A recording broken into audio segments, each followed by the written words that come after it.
Oke, kita ketemu lagi dengan Sapurin Itur.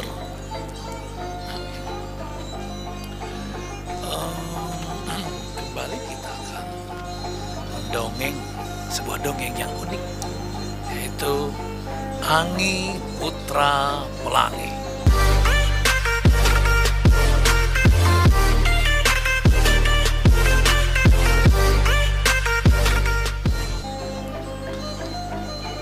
Anggi Putra Pelangi tinggal di Pelangi, kemudian sekali-sekali dan seringkali dia bepergian menuju ke awan, kemudian istirahat di awan dan bermain-main di sana. Kemudian setelah dia bosan di sana, dia coba untuk turun ke bumi. Karena Anggi Putra Pelangi sangat suka berada di bumi, apalagi di tempat-tempat yang indah, di hutan-hutan yang masih lestari, kemudian di pegunungan-pegunungan kars yang indah, di mana ada gua-gua di sana, kemudian ada sungai-sungai yang mengalir dengan deras dan airnya sangat bening, siap untuk diminum. Kemudian dia juga suka melihat binatang-binatang yang ada di hutan. Nah, saat ini Anggi Putra Pelangi turun ke bumi dari atas awan.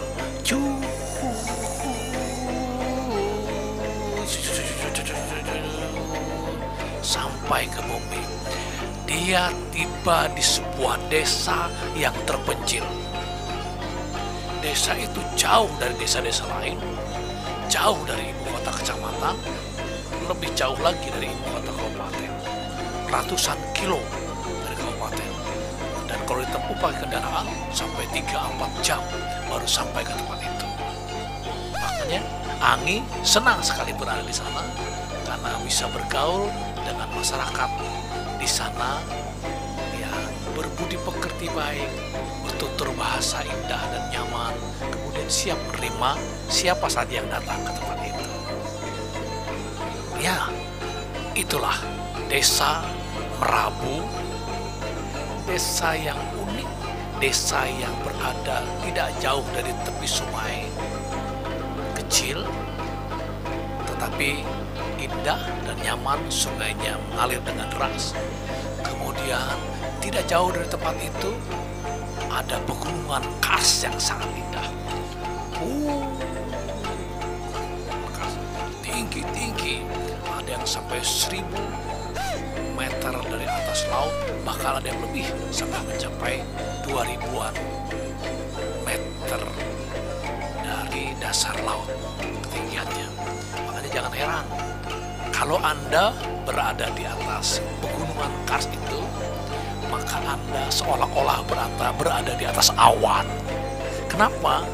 Karena awan berada di bawah kalian tuh, di bawah situ tuh. Ya. Kita berkeliling kemana-mana yang terlihat awan, kemudian yang terlihat di bawah awan adalah pucuk-pucuk pohon, ada warna hijau, ada warna merah, dan ada bunga-bunganya juga, ada yang warna kuning, ada warna merah, ada warna putih, dan ada coklat, dan berbagai warna lainnya yang sangat unik. Itulah kehebatan alam di sekitar desa Merabu. Rumah-rumah mereka sangat sederhana. Rumah-rumah terbuat dari kayu, rumah-rumah panggung terbuat dari kayu, papan, balok yang dibuat sedemikian rupa, membuat menjadi nyaman untuk tinggal di sana. Suasananya hening, suasana alamnya wow begitu. Dan ketika sore yang kita dengar adalah suara-suara binatang yang terdengar di mana-mana, apalagi waktu malam. Kadang-kadang terdengar auman suara macan tutul, atau yang disebut orang-orang berau dengan rimau dahan atau harimau dahan. Kadang-kadang sore atau pagi juga terdengar suara teriakan. Ada teriakan bekantan, ada teriakan monyet-monyet, kemudian ada bangkoi, kemudian yang paling hebat lagi terdengar teriakannya orang hutan. Itu membuktikan bahwasannya di sekitar Merabu memang desa yang diliputi dengan kelestarian alam, yang diliputi oleh pegunungan Kars yang berada di tepi sebuah sungai yang dikenal dengan Sungai Lesar, anak cabang dari Sungai Kelai. Wow, mandi gimana mandi? Ya, kita kalau mandi langsung cebur ke sungai, asik sekali dan dingin airnya. Apalagi kalau Anda jalan-jalan ke Sungai Nyadeng, Danau Nyadeng yang airnya adalah air awet muda. Kalau Anda datang ke sana dan mandi di sana, Anda akan lebih muda 10 tahun daripada usia Anda. Buktinya nih saya nih, ya lebih muda karena sudah beberapa kali mandi di Danau Nyadeng atau Nyadeng kata mereka di sana. Wow, hebat sekali. Nah, ketika Anggi Putra Pelangi sedang berada di sana, tiba-tiba terdengar berita bahwasannya ada orang-orang dari desa-desa lain atau tempat-tempat lain yang tidak dikenal datang ke wilayah pegunungan Kars, dan mereka merencanakan untuk merusak pegunungan Kars itu, bahkan mencoret-coret gua-gua yang indah itu, akan merusak gua-gua yang ada peninggalan telapak tangan yang sudah usianya lebih 40.000 tahun, dan gambar-gambar binatang yang sangat langka yang usianya juga sudah lebih 40.000 tahun. Nah, kegamangan masyarakat di sekitar di Merabu sangat resah dan gelisah. Tetapi apa? Anggi yang sedang berada di sana siap membantu masyarakat untuk mengusir semua orang-orang yang berniat jahat terhadap hutan mereka. Orang-orang yang berniat jahat untuk merusak gua-gua peninggalan sejarah mereka. Dan merusak sungai-sungai mereka. Akhirnya mereka berkumpul di sudut perkampungan, tidak jauh dari balai desa. Mereka berkumpul, sudah terkumpul beberapa pemuda dan beberapa laki-laki lainnya, sudah siap membawa makanan, membawa kebutuhan lain-lain, sudah disimpan di belakang, anjat-anjat mereka, di butah-butah mereka, di ransel-ransel mereka, karena persiapan paling tidak 1 hari. Bahkan kalau memang harus bermalam, mereka harus bermalam di pegunungan Kars, di hutan-hutan yang sangat lebat yang indah itu. Sore itu pun mereka berangkat ramai-ramai. Begitu 2 jam kemudian mereka sudah sampai ke daerah pegunungan Kars, tidak jauh dari gua Bloyon, gua Arang. Kemudian gua yang masuk ke dalam dan sempit, kemudian di dalamnya ada sungai, dan di dinding-dindingnya ada tertempel tulang-tulang. Ada kemungkinan tulang-tulang itu berusia lebih 10.000 tahun. Oh, ternyata di atas bukit itu, di gua-gua peninggalan sejarah itu, mereka, para penjahat sudah siap-siap untuk menghadang rombongan orang-orang Merabu bersama Anggi Putra Pelangi. Lalu ketua adat berteriak, memberi tanda, "Woi! Woi! Woi!" Maka dengan suara teriakan itu, semua para penjahat, para perompak, para pengganggu, dan para perusak di wilayah Merabu, di gua-gua dan hutan-hutan, pegunungan Kars Merabu, mereka tahu bahwasanya ada orang yang datang, dan rombongan itu datang banyak untuk menghalau mereka.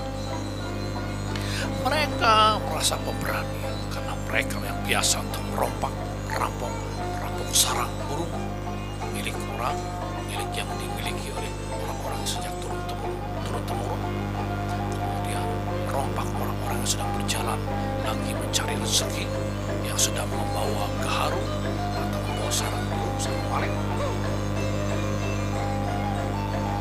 Akhirnya mereka pun menyahut dari atas. Oi, oi, oi, oi, oi, oi, oi.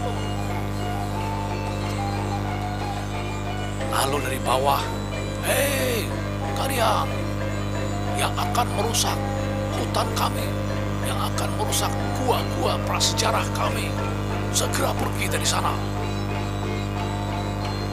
Karena kami tidak rela hutan kami, gunungan kars kami, dan gua-gua prasejarah kami, peninggalan nenek moyang kami yang sudah puluhan ribu tahun itu kalian ganggu dan kalian rusak. Ayo segera pergi sebelum amarah kami bersama-sama di sini akan menghalau kalian dan membunuh kalian. Oh, ternyata dengan santainya dari bukit sana, dari muara gua itu, kemudian di sana di bukit-bukit itu, di atas gunung kars dekat pohon-pohon besar itu, mereka pun dengan tertawa terbahak-bahak.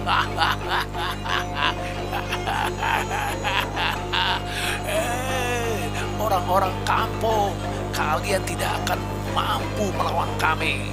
Kami sudah terlatih untuk menghalau, kami sudah terlatih untuk merompak, dan kami juga sudah terlatih untuk merampas harta kekayaan siapapun yang kami temui di tengah hutan ini, termasuk di desa daerah Merabu ini. Akhirnya mereka bermusyawarah di bawah. Keputusannya adalah orang-orang kampung Merabu tinggal di sana bersiap-siap dengan peralatan yang secukupnya dan senjata yang secukupnya. Apabila ada yang terlepas dan menghalau penangkapan mendekat ke sini, mau tidak mau harus mereka bertarung habis-habisan. Untuk menghalau langsung adalah Angi Putra Pelangi. Karena Angi sangat mudah untuk mendatangi gua-gua yang di atas gunung itu.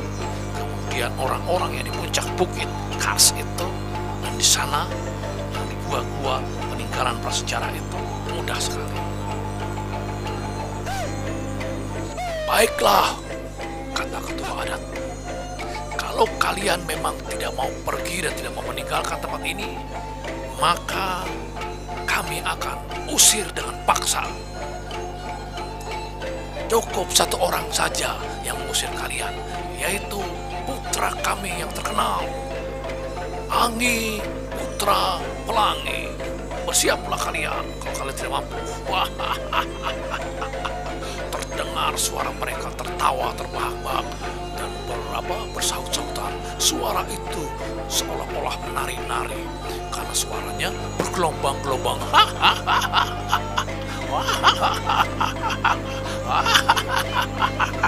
Suara itu terpental-pental dari gunung-gunung, dari bukit ke bukit, dari gunung kars ke gunung kars. Jadi akhirnya suaranya seperti membalik-balik, suaranya seperti bergema, suaranya seperti ada ehonya.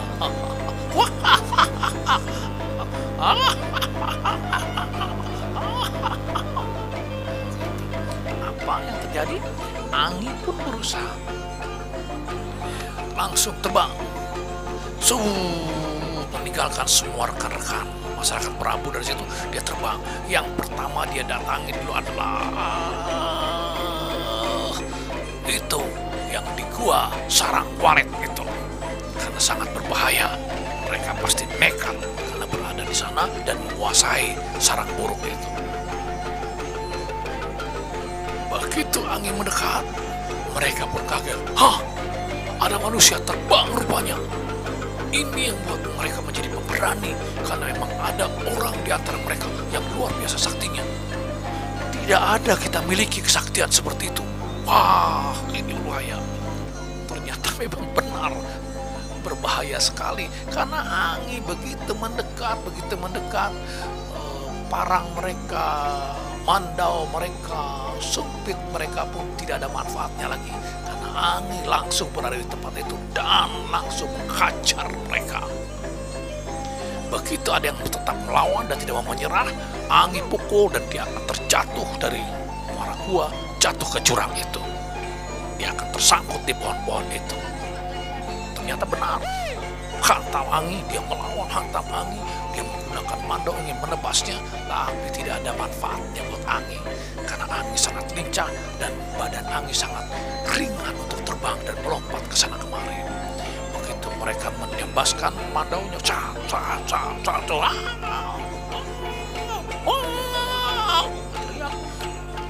akhirnya apa? Malah orang itu yang terpental dan kemudian jatuh ke jurang, sangkut di pohon-pohon di bawah itu. Ada yang lagi. Akhirnya mereka semua menyerah. Semua buang senjata kalian. Mereka lemparkanlah mandaunya, tombaknya, sumpitnya ke atas ke bawah jurang. Cus membuktikan bahwa dia sudah menyerah dan tidak berdaya lagi dan melawan. Oh, kata ketua yang di gua itu memberi tanda kepada yang lain-lainnya. Seolah-olah memberi tanda bahwa saya harus menyerah. Tetapi apa yang terjadi? Yang di gua sebelahnya, yang sekarang berada di gua prasejarah, yang akan merusak gua-gua itu agar tidak ada lagi orang yang datang ke sana untuk berkunjung. Wisatawan pun tidak akan datang ke tempat itu. Dia malah tertawa. Rame-rame ada 15 orang yang tertawa.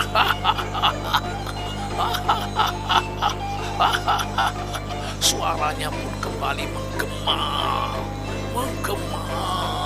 di antara bukit-bukit, di antara gunung-gunung.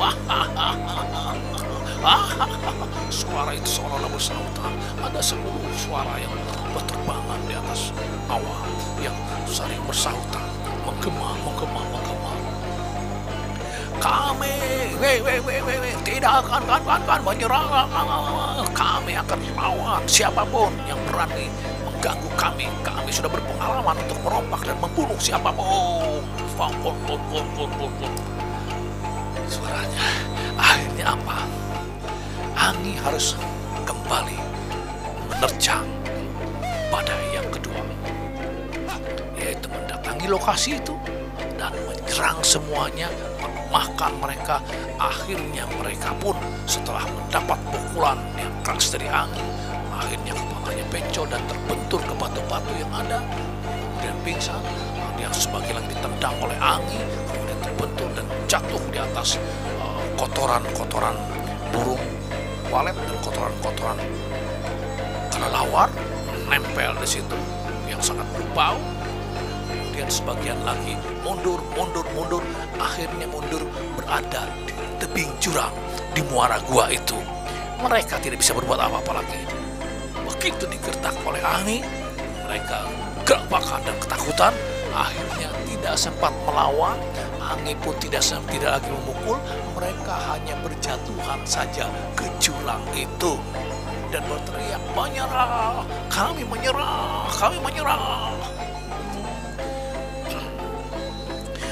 Kata angin, jangan lagi kalian datang kemari, jangan lagi kalian melakukan hal-hal yang tidak baik, merusak gunung-gunung, gambar-gambar telapak tangan dan gambar-gambar binatang yang ada di gua ini, karena itu adalah bukti sejarah yang membuktikan bahwasanya di Borneo, di Kalimantan, khususnya Kalimantan Timur, di Berau, Merabu dan sekitarnya, Sangkulirang, Mangkaliat dan sekitarnya adalah wilayah prasejarah, peninggalan sejarah yang luar biasa. Dulu di tempat ini nenek moyang kita, orang-orang purba sudah pernah tinggal di sekitar sini. Ini adalah bukti sejarah. Jangan kalian rusak lagi. Ingat, itu adalah sejarah nenek moyang kalian. Kenapa kalian harus merusak? Akhirnya mereka manggut-manggut, dan yang berada di yang tidak pingsan, yang sudah sadar, mereka mau menyatakan, ya, kami rela akan meninggalkan tempat ini dan menyerah, tidak akan pernah mengganggu lagi tempat ini. Kami akan bersahabat kepada orang-orang Merabu. Di tempat lain, di sisi sana, gimana? Ternyata mereka menyatakan karena ketua adatnya, ketua perangnya, angkatan perangnya, dan pasukan lainnya sudah menyerah, yang di sana pun langsung mengangkat senjatanya, mengangkatkan tangannya kedua-duanya, menandakan menyerah. Kalian semua silahkan pergi dari tempat ini dan jangan lagi mengganggu wilayah ini. niat kalian kembali untuk merusak tempat ini, maka kalian resikonya adalah kematian buat kalian. Kata Angin Putra Pelangi. Mana ketua kalian? Mana ketua adat kalian? Mana panglima perang kalian? Ayo ikut aku turun ke bawah sana. Angkat tangan, angkat tangan. Kemudian dibawa terbang oleh angin. Terbang menghadap kepada ketua adat, kepala adat Prabu. Membuat perjanjian di sana. Di hadapan angin, di hadapan masyarakat orang yang sudah berada di sekitar itu. Mereka pun berjanji tidak akan datang lagi ke tempat ini dan tidak akan merusak alam lagi. Mereka akan bersama-sama merawat alam, melestarikan hutan, melestarikan alam yang indah ini, kemudian melestarikan pegunungan Kars yang memang banyak gua-guanya yang indah di sana. Kemudian pegunungan Kars itu mengeluarkan anak-anak sungai dan sumber-sumber air yang banyak keluar dari sana. Wow, kami menyerah dan kami menyesal atas perbuatan kami. Karena kami memang sejak dulu belum paham tentang ini semua. Ternyata hutan adalah bagian dari kehidupan kita. Pegunungan Kars adalah bagian dari kehidupan kita. Sungai-sungai itu adalah sungai-sungai kehidupan kita semua. Kami mohon diri, kami menyerah, dan kami tidak akan melakukan lagi. Baiklah, kami akan segera permisi dan meninggalkan di tempat ini. Silahkan, kata Angin Putra Pelangi. Silahkan, adat dan semua rombongan dari desa Prabu. Mereka pun tersenyum, mereka pun senang, mereka pun bahagia. Mereka sekarang punya sahabat baru, walaupun mereka adalah para perompak-perompak yang pernah jahat kepada siapapun di tengah hutan belantara atau di sungai-sungai, hulu sungai-sungai di Borneo. Itulah kisahnya tentang desa Prabu dan diselamatkan oleh Angin Putra Pelangi. Angin pun bersama rombongan desa Prabu. Setelah aman, setelah nyaman, setelah semuanya tidak ada lagi terdengar hiruk pikuk, mereka sudah pergi semua. Mereka pun bersama rombongan kembali ke desa mereka, desa Prabu yang lestari dengan hutan alam yang lestari, dengan pegunungan Kars yang luar biasa, dihampiri oleh gua-gua prasejarah, peninggalan prasejarah yang di sana pernah ditinggali oleh orang-orang purba kuno zaman dulu. Itulah yang harus kita lestarikan bersama.